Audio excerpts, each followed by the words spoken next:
Ma isku aragtay inaad mar walba ka toobad keento dembi, laakiin haddana aad ku laabato? Ma is leedahay waa markii ugu dambeysay, laakiin mar kale ayaad ku dhacday? Haddii haa tahay, maanta waxaan ka hadlaynaa sababta dhabta ah iyo sida looga baxo. Dad badan waxay u maleeyaan in dhibaatadu tahay tabardaro, iska daciiftinimo, laakiin xaqiiqadu ma aha inaad daciif tahay, waa inaad ku jirto nidaam qaldan. Dembiga joogtada ah ma yimaado si kadis ah, wuxuu ku yimaadaa degnaan qaldan, saaxiibo saameyn xun leh, caadooyin yaryar oo kugu riixaya mar walba dembiga inaad ku laabatid oo aadan ka dhex bixin. Tusaale, haddii aad habeen walba kaligaa tahay, moobeel gacanta ku haysato, waxaad si fudud ugu laabanaysaa dembiyada. Waxaad si fudud ugu leexan kartaa nooc walbo dembi ah, maxaa yeelay ma jiro wax kaa mashquulin kara. Fursad badan oo aad wax walba ku samayn karta ayaad markaas helaysaa. Maxaa sababa in aad ku laabato dembiga?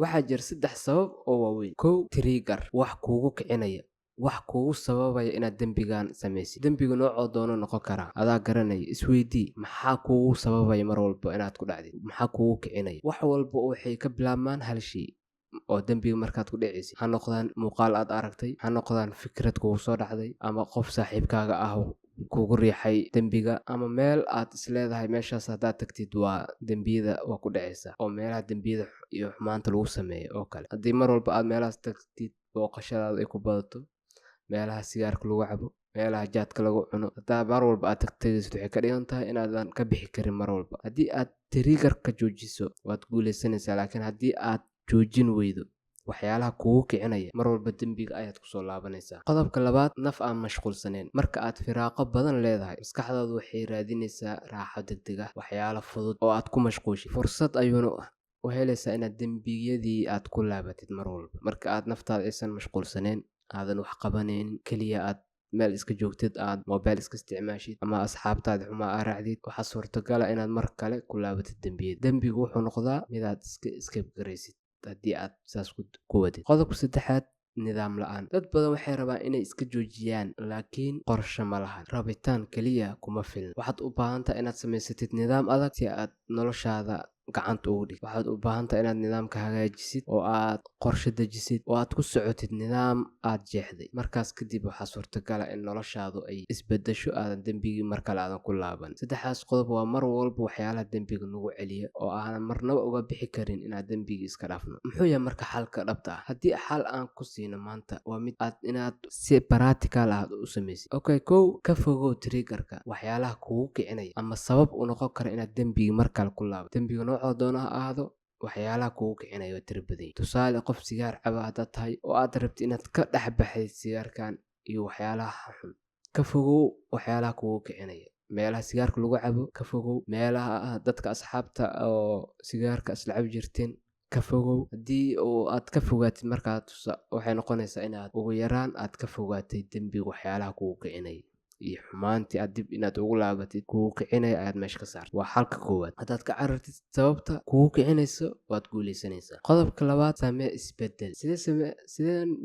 sideen u sameeyaa isbedel? Dembiga kama bixi kartid haddii aad wax kale bedelin. waa inaad wax kale aad bedesho. Tusaale, waxyaalihii dembiga kugu kicinaya ayaad rabtay meesha inaad ka saartid, waxaa ku bedeli kartaa. waxaa ku bedelaysaa asxaab wanaagsan. meesha asxaab xun ahayd, saaxiibo wanaagsan ku bedelo. haddii aad iska jiiftay oo kale, jimicsi samee, qur'aan akhriso, xirfado baro, maskaxdaada mashquuli. maskaxdaada si wax ka fiican waxyaalaha dembiga ah ku mashquuli waxyaalaha wanaagsan.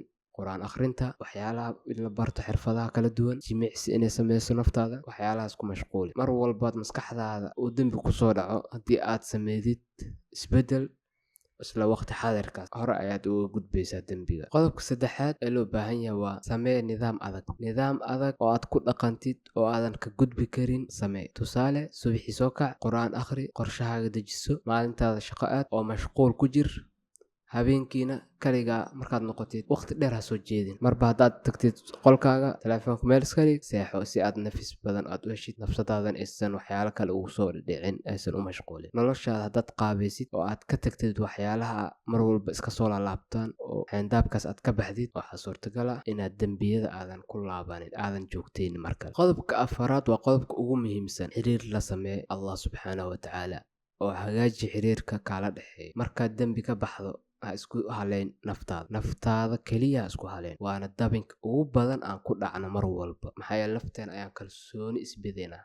nafteena ayaan aaminayn taasoo keensanaysa inay nafteena ayna dabagediso haadanna ay naga tuurto. Ha isku haleen marnaba naftaada. Ku xirnaaw Allah subxaanahu watacaala, salaada joogtay, ducada badi, istikfaarta ha kala joojin. xasuusnow ilaahay mar walba uu aqbala towbada. markaad ilaah subxaanahu watacaala u toobadkeen, istikfaarta badi, ducada joogtay, salaadahana jamaacada ku ilaali. noloshaada markaas ayaad waxaad ku tiirsatay meel weyn. qalbigaaga iimaan geli, ku xirnaaw Allah subxaanahu watacaala. dembigana markaas ayuu daaqada ka bixi karaa. markaad soo samayday nidaam oo aad soo samaysad waxyaalaha kuu kicina aad ka fogaatay, naftaada aad mashquulisay, aad ilaah subxaanahu watacaala ku xirtay naftaadii, aadan naftaada kaliya aadan aaminin oo aad aamintay Allah subxaanahu watacaala, noloshaadu way hagaagaysaa. waxyaalaha dembiga mar walba ugu laabanaynan meesha way ka bixi doonaan. haddaad afartaas qodob aad tijaabisid, insha Allah noloshaadu way hagaagaysaa. haddii aad mar walba ku dhacdo dembi, taas macnaheedu ma aha inaad xun tahay. waxay ka dhigan tahay inaad weli dagaalami. qofka ugu khatarta badan